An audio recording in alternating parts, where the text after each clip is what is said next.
Hi, Florence. Hi. Do you feel respected on set? I feel respected in terms of people liking my performance or something like that. Even if I don't feel that way. I feel like I often get validation.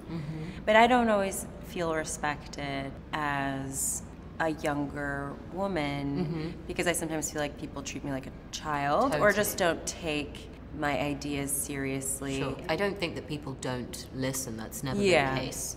I definitely have witnessed that age is an ongoing battle because everybody else will know more than you and everybody else will be older than you. And quite frankly, unless it's the best idea in the world, of course there's no reason to, I suppose, believe in whatever it is that you're trying to sell. So yeah, age is a tricky thing to get respect from. I think it also sometimes comes internally where I assume they're older, they've done this for a much longer time, maybe my instinct on this is wrong. It's not my place. You don't have the stripes. Yeah. I also think set is an incredibly stressful and hugely, there's so much pressure. To speak up causes silence, and it causes a moment for everybody to just look at you and listen to you for a second. Wasting time. Wasting time is a massive thing. And so I think that's definitely over the years something that I've prevented myself from saying something or offering something up because of that. But I suppose if you think about any job, the youngest person is always going to feel like they can't. How do you choose your roles? I mean, it starts with a script, I think. And then does the role have an arc? And I'm not usually focused as much on like the size of a role as much as, is this just interesting? I'm similar with you in choosing roles that I don't really care what genre it is. I don't really care how big the role is. If there's something that has made me fall in love with that character, whether she's amazing or evil or kills a child, like I don't mind as long as she is exciting and bizarre and confusing and thrilling, because that's exactly, that's what we are as humans. Like, there is nothing 100% about us at all. I also think the idea of putting women in a good light, I actually think is really confining for the identity of a woman, because I think we are all things, and I think it's really important to see that we can be morally unstable as well, and not always strong. And not always strong, and being vulnerable and making bad decisions or being not the measure of morality, essentially. And I don't know if portraying a woman in a good light means just portraying women in the honesty of humanity, or if it's sort of a connotation of like making sure this is like a strong, great character. I mean, to me, portraying a woman in good light is just giving her something. Give her something that will resonate with people when they leave. And that's when I watch films, I'm like, oh my goodness, I'm in love with her, I don't know why. For a long time, people thought that I was a murderer because I killed so many people in a film. Are you I thought you'd be like, are you a murderer? Are you? Yes.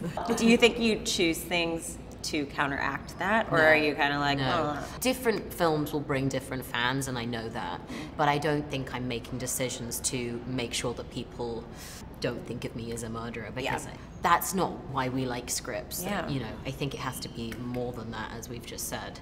She's amazing, but it's not for me, and I feel that so, like, honestly in my bones. Like, I'm not right for this because this needs a specific type of woman.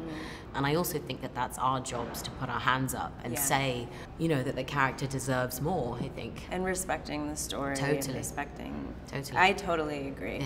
Like, I actually get that, like, with hair a lot, actually. Like, where I think people like my hair and it's fantastic. Big. And, but I think sometimes a character isn't that. No. I always feel very strongly about upholding the integrity of who the person is, above any sort of like political statement or above any ideal of what, you know, we should be portraying nowadays and in media versus what is just truth for this character.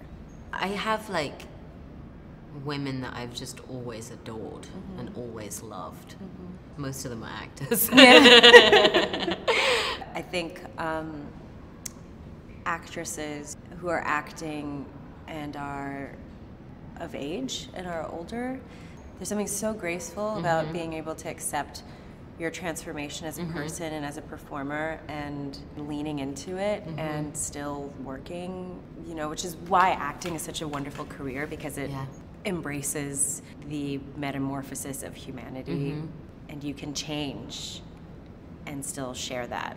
There's nothing more fascinating and more beautiful than when you see creases on a face. Yeah. And to me, that's always been like the pinnacle of acting. If you can be the age that you are and look the age that you are, and be totally proud of that. Yeah. Yeah, and not apologize for it. Don't apologize for it. And if anybody questions it, you fire back straight at them. I've loved that. Yeah. Lovely. Love. I guess that's it. I don't know what we just said. Good job. Good job.